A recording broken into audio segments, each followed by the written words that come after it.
Hello friends, welcome to my YouTube channel Sharma concept में आपका स्वागत है।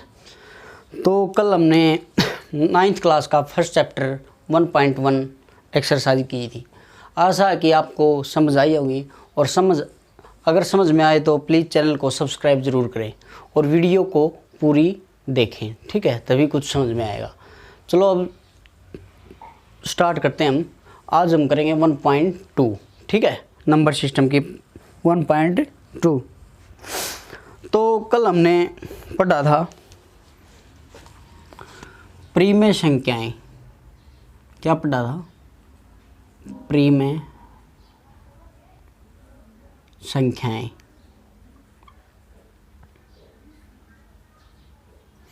यानी कि rational number, rational numbers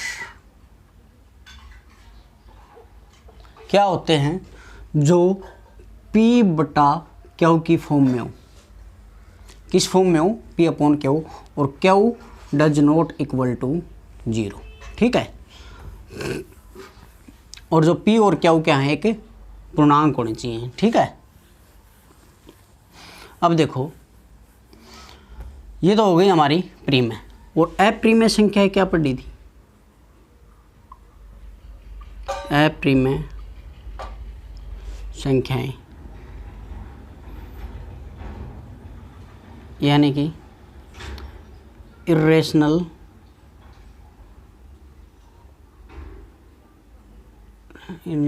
number, जिनको हम P बटे Q के रूप में नहीं लिख सकते हो, और Q does not equal to 0, ठीक है। जिनको हम P बटे Q के रूप में नहीं ले सकते। जैसे प्रीमेय संख्याओं का जो उदाहरण है वो क्या? 3/2, ठीक है, 4/5, 6/2, 3, कुछ भी बोल दे, ठीक है, या 2, 0, ठीक है। ये क्या है? हमारे रेशनल नंबर। और ये क्या होते हैं? जैसे √2, √3, पाई, तो ऐसे चलते जाएंगे, जिनको हम मतलब रोक नहीं सकते। जैसे 1.25, 25 ऐसे चलता जाए, ऐसे रिपीट हो रहा है। तो ये क्या है? इरेशनल नंबर है या रेशनल, यानी कि प्रीमेय संख्या या अप्रीमेय। तो इसको हम 0.25 के ऊपर बार लगाकर रोक सकते हैं, ठीक है। 0.2 के ऊपर बार लगाकर रोक सकते हैं। इसका मतलब ये क्या है? एक प्रीमेय संख्या है। जिसको हम रोक नहीं सकते वो क्या है? वो क्या है? अप्रीमेय। और जिसको हम रोक सकते हो वो क्या है? प्रीमेय। देखो, जैसे अब इसको करोगे आप सोल्व, तो इसका आंसर जो आएगा आपका 25/99 आएगा। वो मैं जैसे आपने पढ़ा होगा, 8th में पढ़ा होगा, नहीं पढ़ा तो आगे भी बता देंगे, ठीक है, बता दिया जाएगा, ठीक है। तो अब देखो,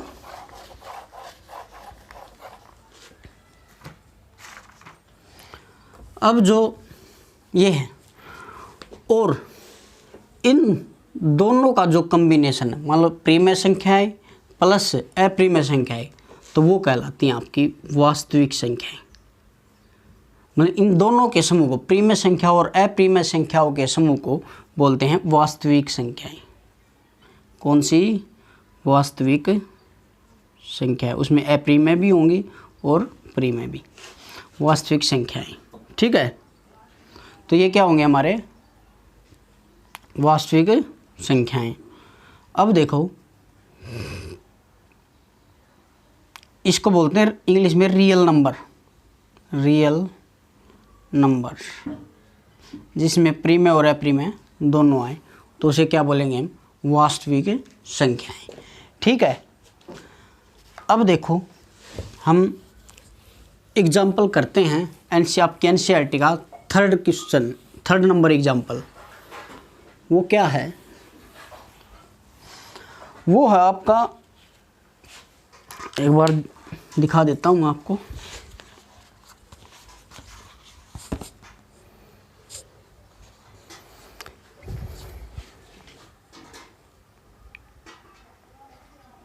रुकना एक बार। हाँ, ये है आपका, दिख रहा हो तो देख लो एक बार। Locate root 2 on the number lines, मतलब क्या कह रहा है, जो संख्या रेखा पर रूट 2 को हमने निरूपित करना है, उसका स्थान निर्धारित करना है कौन सा है। तो इसको देखो हम कैसे करेंगे, दिख रहा होगा। लोकेट एग्जाम्पल नंबर 3, ये देखो थोड़ा नज़दीक ले आता हूँ। Example number 3, locate root 2 on the numbers line, ठीक है। तो जो संख्या रेखा पर हमें रूट 2 को निरूपित करना है, तो कैसे करेंगे देखो एक बार। देखो रूट 2 को निरूपित करना है, किसको, रूट 2 को। तो हम एक स्ट्रेट लाइन ले लेते हैं, ये क्या है, एक स्ट्रेट लाइन है, ठीक है, ये एक स्ट्रेट लाइन है। और क्या करते हैं, ये मान लो ये पॉइंट है 0। अब समान दूरी पर, जैसे इसकी दूरी मान लो यहाँ पर, ये इसको बढ़ा लो आगे तक, तो मान के चलो यहाँ पर हमने 1 लिया, ठीक है, ये 1 यूनिट। अच्छा, इतनी ही दूरी देखो, ये है इतनी, तो इतनी ही दूरी पर दूसरा, इतनी ही दूरी पर 3 और इतनी ही दूरी पर 4, यानी कि 2, 3 और ये कितना है 4, ठीक है। अब क्या करना है हमें, अब आपको पेपर में क्या करना है, जैसे आपके पास डी होती है, जिसको चांदा बोलते हैं। अब क्या करना है, आपको इस एक पर उस चांदे को रखना है, ठीक है, इस एक पर उस चांदे को रखना है और 90 डिग्री खींच देना आपको। ये रहा 90 डिग्री, ठीक है। तो ये आपको काम वहाँ पर करना है, तो ये 90 डिग्री खींच देना आपको, यहाँ से यहाँ तक।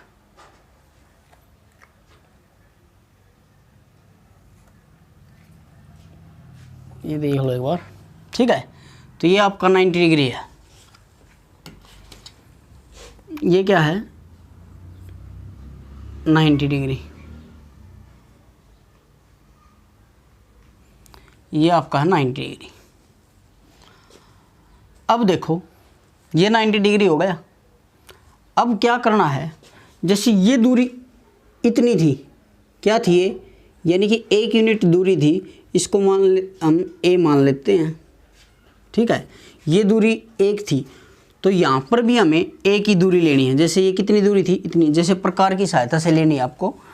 ये तो वैसे मैं बता रहा हूँ, लेकिन आपको जैसे ये प्रकार है, ठीक है, इसको यहाँ से लेकर ये नाप लेना है कितना है, यानी कि 1 मीटर होना चाहिए। देखो ये तो मैं वैसे बोर्ड पे समझा रहा हूँ, आप कॉपी पे 1 मीटर ही लेना, इसको 1 यूनिट ये है। और यहाँ से लेकर इतना ही प्रकार खोलकर यहाँ पर काट देना है, यानी कि ये यहाँ पर कट गया। तो ये भी दूरी कितनी होगी आपकी, 1 यूनिट ही होगी। और इस पॉइंट को हम मान लेते हैं बी, ठीक है, इस पॉइंट को क्या मान लेते हैं बी। अब क्या करना है आपको, जो ये पॉइंट है और इस पॉइंट से इसको मिला देना है। मिला दिया, इस पॉइंट से इस पॉइंट को क्या कर दिया, मिला दिया। एक बार रुकना,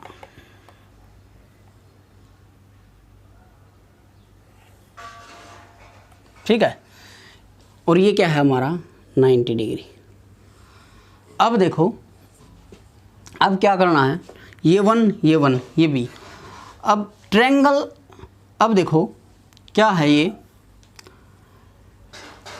triangle A O A B में, ट्रायंगल ए ओ बी में,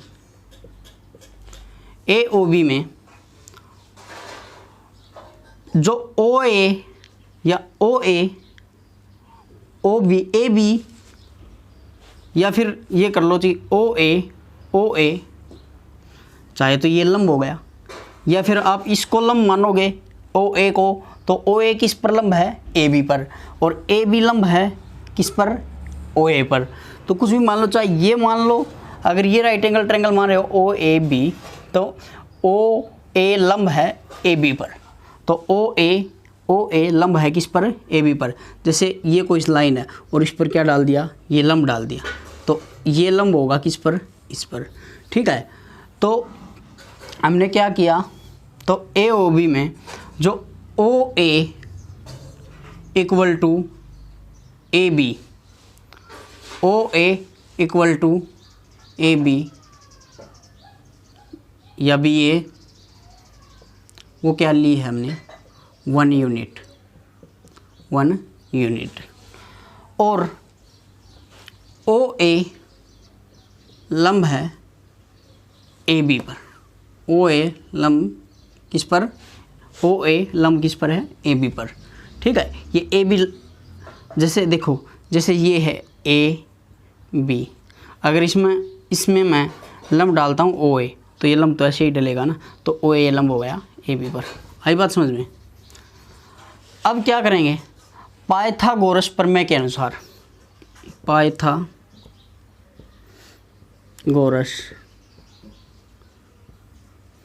प्रमेय के अनुसार क्या होगा, जो ये क्या है, ये निकालना, ये क्या, कर्ण, हाइपोटेन्यूज, ये परपेंडिकुलर, ये बेस।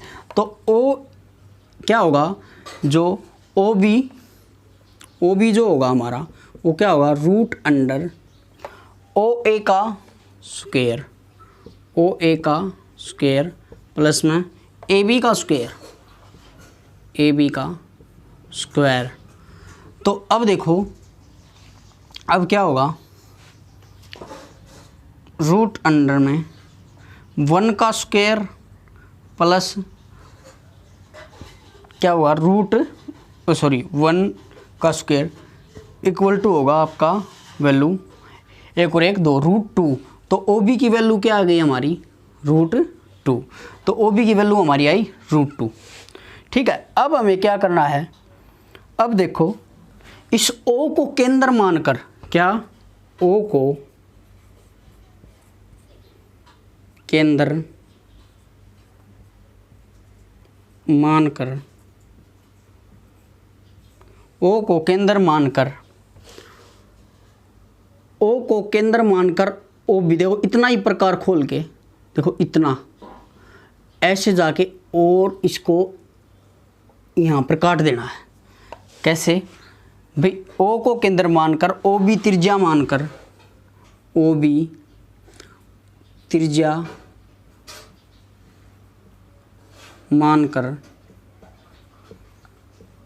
मानकर एक चाप खींचते हैं।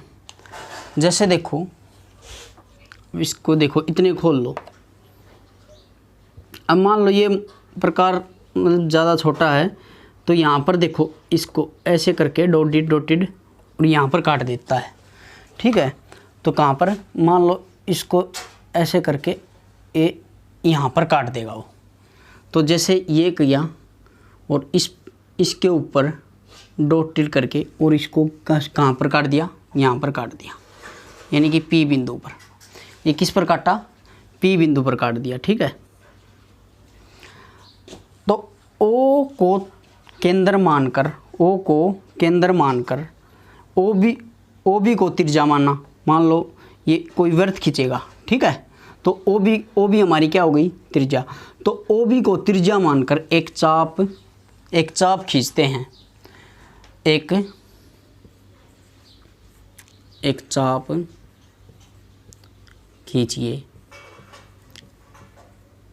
चाप खींचिए, जो संख्या रेखा को P बिंदु पर काटती है, जो संख्या रेखा को किस पर काटती है, P बिंदु पर काटती है, जो संख्या रेखा को P बिंदु पर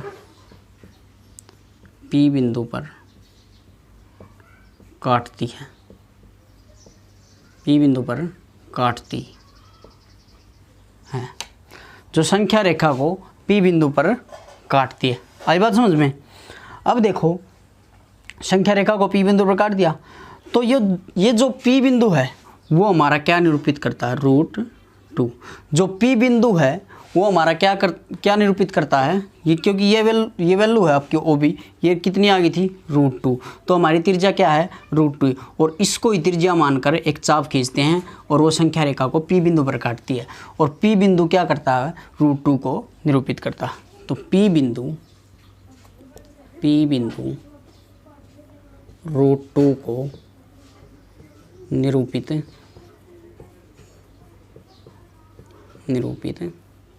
करता है। तो ये था आपका क्वेश्चन। ठीक है, आई बात समझ में।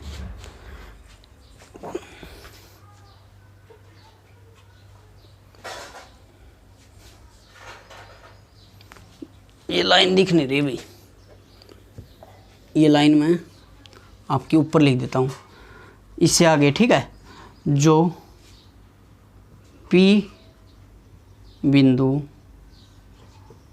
बिंदु है वो √2 को निरूपित करता है। आई बात समझ में। तो ये था हमारे पास हमारा उदाहरण। ठीक है, अब देखो नेक्स्ट,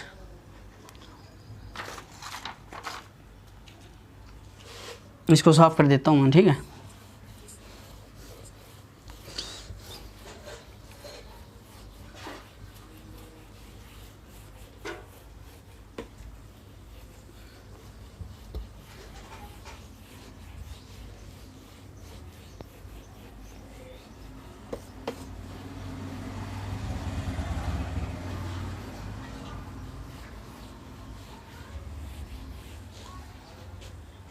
अब देखो जो नेक्स्ट एग्जाम्पल हमारा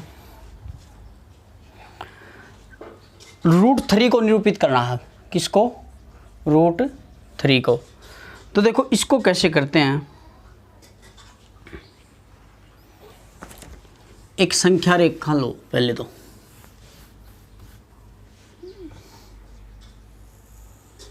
एक संख्या रेखा ली। ठीक है, वो ये कोई बिंदु है, यहाँ पर कोई 0 है, यहाँ पर इतनी दूरी पर मान लो इतनी दूरी ले लिए 1 यूनिट, इतनी दूरी ये होगी 2 यूनिट, अब इतनी दूरी मान लो ये है तो ये यहाँ पर 3 यूनिट। ठीक है, तो अब हम क्या करेंगे, OA, इसको 1 यूनिट लिया है, तो हम यहाँ पर देखो, यहाँ पर एक चांदे की सहायता से क्या करेंगे, एक 90 डिग्री बनाएंगे। ठीक है, आपको चांदे की सहायता से बनाना है। ठीक है, मैं वैसे बोर्ड पर तो वैसे बता रहा हूँ।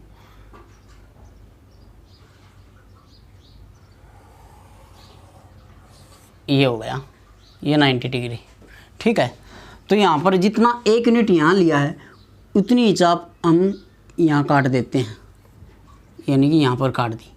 ये कितना हो गया, ये भी आपका 1 यूनिट, और पॉइंट हो गया ये B। ठीक है, अब हम इसको इससे क्या कर देते हैं, मिला देते हैं, इसको इससे मिला देते हैं। ठीक है, तो ये मिला दिया आपका, ये कितना है 90 डिग्री। तो ट्रायंगल त्रिभुज OAB में OA लंब है, OA लंब है AB पर, BA पर। ठीक है, और OA इक्वल टू AB कितनी ली है, 1 यूनिट। अब देखो OB निकालनी है हमें, तो OB वो क्या होगी हमारी, √OA का वर्ग, OA का वर्ग प्लस में AB का वर्ग। तो ये कितना हो गया हमारा, 1 का वर्ग प्लस में 1 का वर्ग रूट। तो ये आंसर क्या आया हमारा, OB की वैल्यू हमारी क्या आई भाई, ओ बी की वैल्यू हमारी आई √2, तो ये हमारी वैल्यू आई √2। अब देखो क्या करना है, अब आपको डी को, जैसे ये डी है हमारी, यहाँ भी डी से ही बनाया है, और यहाँ पर अब डी को है ना आपको इस पर रखना है, इस पर रखना है, और यहाँ से 90 डिग्री ले लेना है। ये निशान लगा दिया मैंने, ठीक है, तो 90 डिग्री लेना है। अब देखो ये 90 डिग्री खींचते हैं हम,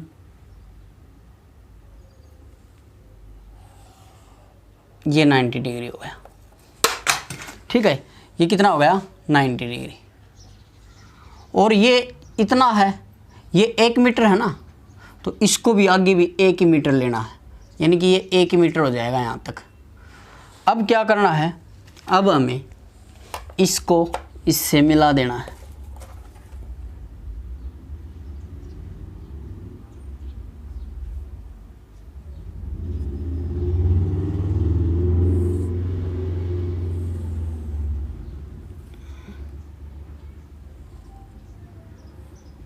ठीक है। ये मिला दिया, ये क्या हो गया अब यहाँ पर 90 डिग्री। तो अब क्या करेंगे, ट्रायंगल, कौन सी ट्रायंगल है, अब ये सी मान ली, ठीक है, तो ये इसको क्या मान लिया, सी मान लिया।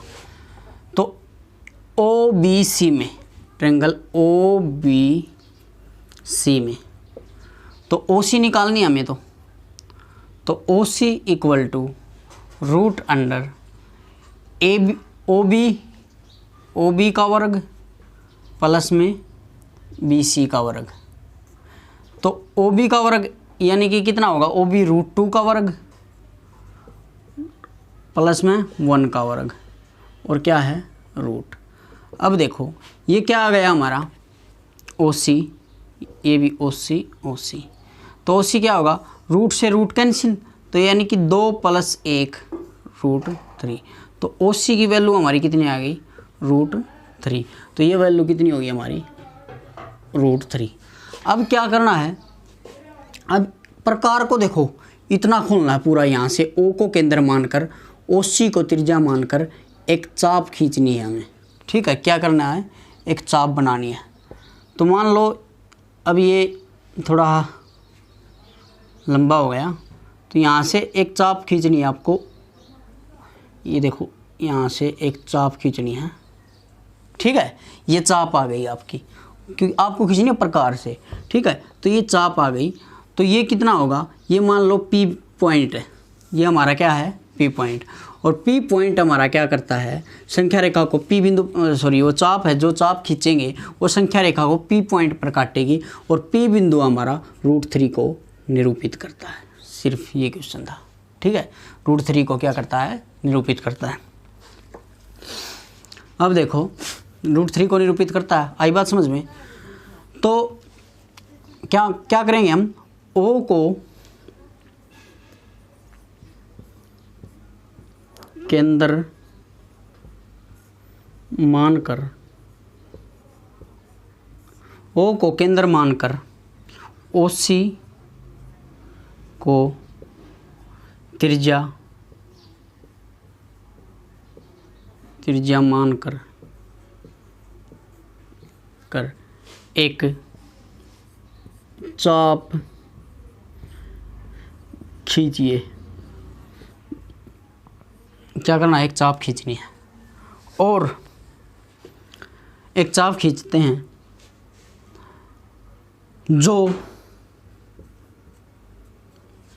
जो संख्या रेखा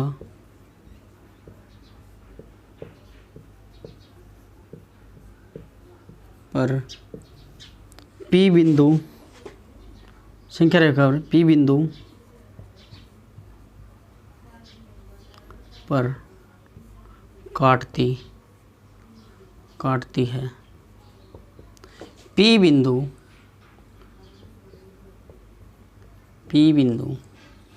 √3 को निरूपित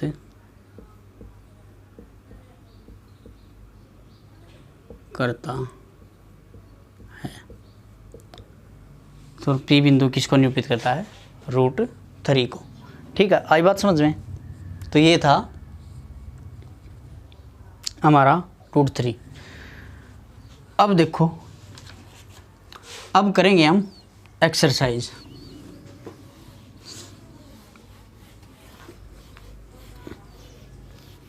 अब करेंगे हम एक्सरसाइज।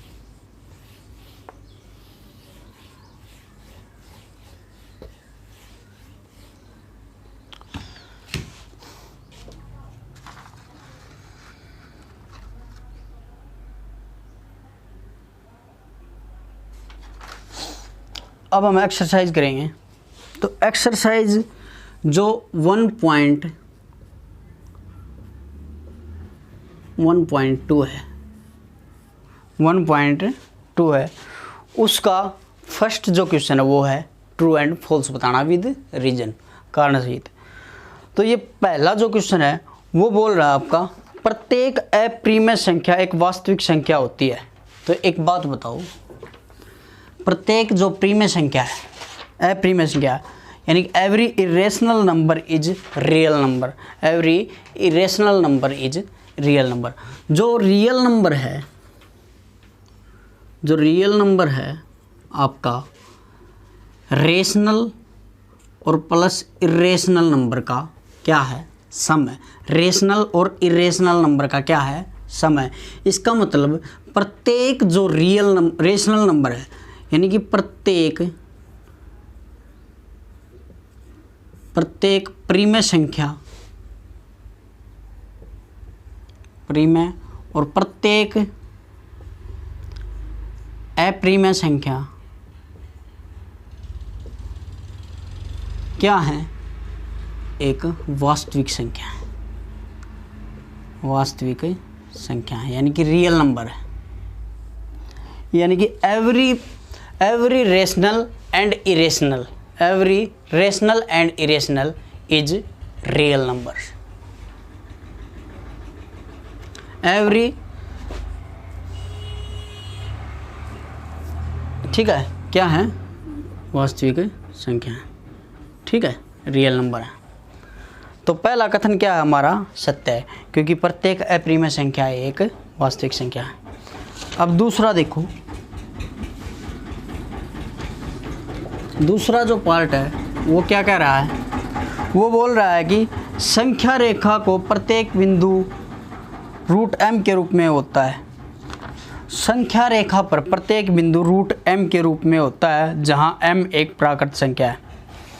एक मानो ये क्या है, ये 0 है, ये 1 है, ये 2 है, ये 3 है। तो अब देखो √1 का जो रूट बाहर आएगा तो 1 आएगा, √4, √9। यहाँ से तो ये क्वेश्चन सत्य लग रहा है, लेकिन 0 का रूट क्या होता है, 0 का रूट तो, लेकिन इसमें बोल रहा है ना भाई, यहाँ से तो ये क्वेश्चन ठीक है भाई, जो भी नंबर आएगा एक रूट से निकल के आएंगे। ठीक है, अब यहाँ से अगर 4 आएगा तो ये √16 का होगा, अब 5 आएगा तो ये √25 से निकलेगा, यानी √m के रूप में है। ठीक है, इसका मतलब इस हिसाब से तो ये सत्य होना चाहिए, लेकिन इसने क्वेश्चन में क्या बोला है, इसने बोला है जहाँ m एक प्राकृत संख्या है, भी m एक नेचुरल नंबर है, m is a natural number. ये बोल रहा है कि संख्या रेखा का प्रत्येक बिंदु, ठीक है, √m के रूप में होता है। तो √m के रूप में तो है, लेकिन अब ये बोल रहा है कि जहाँ m is a natural number है, m एक नेचुरल नंबर होना चाहिए, लेकिन 0 क्या है हमारा, नेचुरल नंबर थोड़ी है, एक ये तो पूर्ण संख्या में आता है, नेचुरल नंबर तो 1 2 3 4 ही हैं। तो इस कारण ये क्या है, असत्य है। इस कारण हमारा कथन क्या है, असत्य है, यानी कि फॉल्स। क्यों, 0 इज नॉट नेचुरल नंबर। क्या है, 0 इज नॉट नेचुरल नंबर। ठीक है, अब देखो थर्ड क्वेश्चन क्या कह रहा है, जो थर्ड क्वेश्चन हमारा, प्रत्येक वास्तविक संख्या एक अप्रिमेय संख्या होती है। प्रत्येक वास्तविक संख्या एक अप्रिमेय संख्या होती है, ये बोल रहा है। तो अब बताओ, प्रत्येक वास्तविक संख्या अप्रिमेय संख्या होती है? क्यों नहीं, असत्य है। क्यों? प्रत्येक वास्तविक संख्या क्या होती है? प्रिमेय। प्रत्येक अप्रिमेय और प्रिमेय संख्या वास्तविक संख्या होती है, लेकिन वास्तविक संख्या, प्रत्येक वास्तविक संख्या, क्योंकि प्रत्येक वास्तविक संख्या में तो अप्रिमेय भी आ गई और प्रिमेय भी दोनों आ गई, तो प्रत्येक वास्तविक संख्या अप्रिमेय संख्या नहीं होती, क्योंकि कुछ उसमें प्रिमेय भी होती हैं। ठीक है, तो इसी कारण ये क्या है? कथन असत्य है। थर्ड क्या है? असत्य है, फॉल्स। ठीक है, क्या कारण क्या लिखोगे भाई? प्रत्येक वास्तविक संख्या अप्रिमेय संख्या नहीं होती, क्योंकि कुछ उसमें प्रिमेय संख्याएं, प्रिमेय संख्या और प्रत्येक अप्रिमेय और प्रिमेय संख्या वास्तविक संख्या हो सकती है, लेकिन वास्तविक संख्या, प्रत्येक वास्तविक संख्या अप्रिमेय संख्या नहीं हो सकती, क्योंकि उसमें कुछ प्रिमेय संख्याएं भी इंक्लूड हैं। ठीक है, ये क्या था हमारा कारण। अब देखो 2 नंबर क्वेश्चन क्या कह रहा है? क्या सभी धनात्मक पूर्णांकों के वर्गमूल, क्या सभी धनात्मक पूर्णांकों के वर्गमूल अप्रिमेय होते हैं? देखो एक बार, are the square root of all positive integer rational? If not, give an example of the square root of a number that is a rational number. ये क्या बोल रहा है भाई?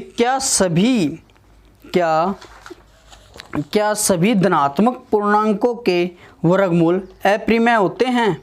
यदि नहीं, इफ़ नॉट, यदि नहीं, तो एक ऐसी संख्या के वर्गमूल का उदाहरण दीजिए जो एक प्रिमेय संख्या है, जो एक क्या है? प्रिमेय संख्या है। तो अब देखो, अब जैसे √2, √3, रूट मान लो 5, कुछ भी लिख दो, √7, ये क्या है? ये क्या है? एक इरेशनल नंबर है। ये क्या है? एक इरेशनल नंबर है। इरेशनल नंबर है ना, ये क्या है? इरेशनल नंबर है। लेकिन √9 किसका है? 3 का। और 3 को हम क्या लिख सकते हैं? 3/1, यानी कि P/Q के रूप में लिख सकते हैं। √9, अब नंबर लिया हमें, धनात्मक नंबर लिया 9, ठीक है, और √9 ले लिया, उसका स्क्वायर रूट कर दिया, तो निकल के क्या आया? 3, और 3 के बटे क्या होता है? 1। चाहे √4 ले लो तो निकल के क्या आएगा? 2, और ये क्या आ गया? 1। तो P/Q के रूप में हो गया 2/1। तो क्या लिखेंगे? नहीं, सभी जो धनात्मक पूर्णांक है को का वर्गमूल एक अप्रिमेय नहीं होता। सभी धनात्मक पूर्णांक जो होते हैं उनका वर्गमूल, क्योंकि 9 भी तो एक धनात्मक पूर्णांक है, तो 9 उसका अगर रूट करेंगे वो अप्रिमेय थोड़ी होगा।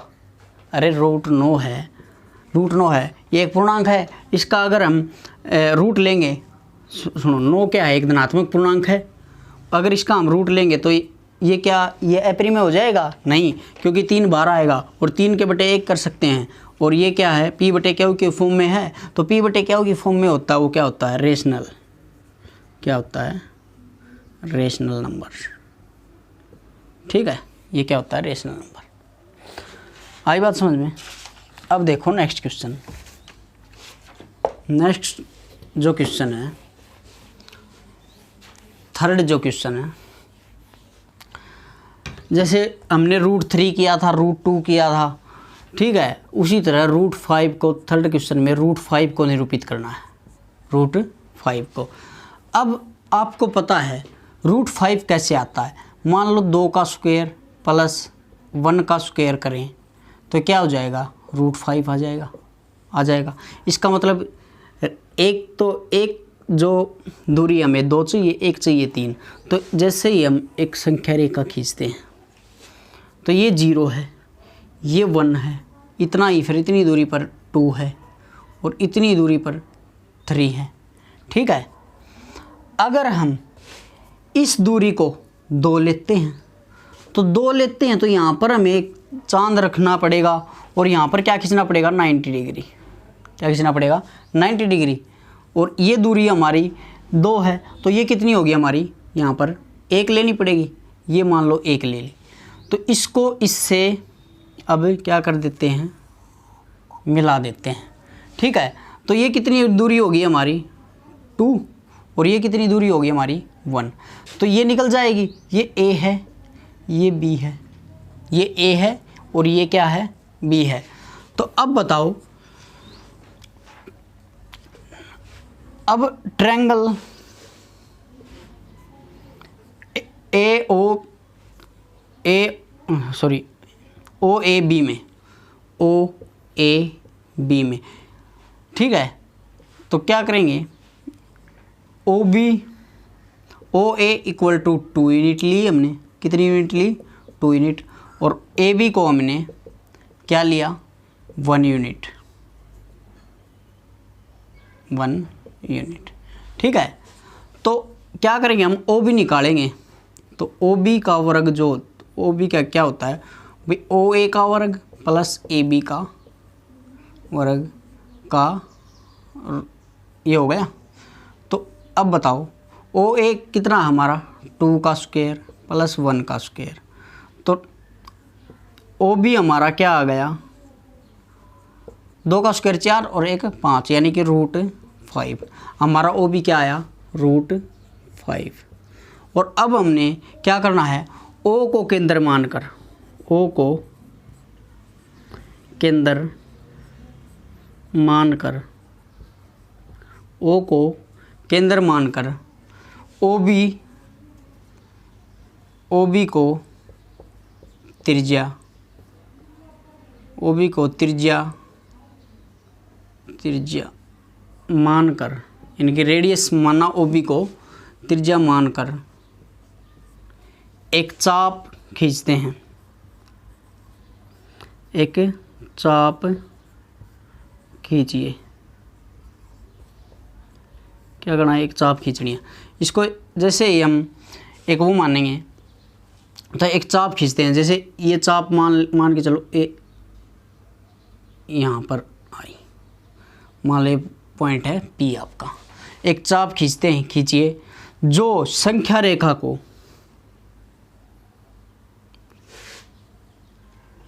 जो संख्या रेखा पर, जो संख्या रेखा पर P बिंदु पर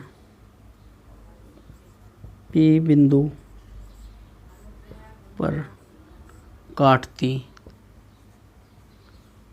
है P बिंदु। तो P बिंदु हमारा क्या है, √5 को निरूपित करता है। P बिंदु √5 को निरूपित करता। तो ये क्या होगा, हमारा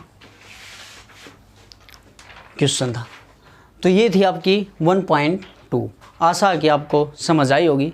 प्लीज़ वीडियो को ज़्यादा से ज़्यादा like, share and subscribe my channel. Thank you for watching. मिलते हैं नेक्स्ट वीडियो के साथ।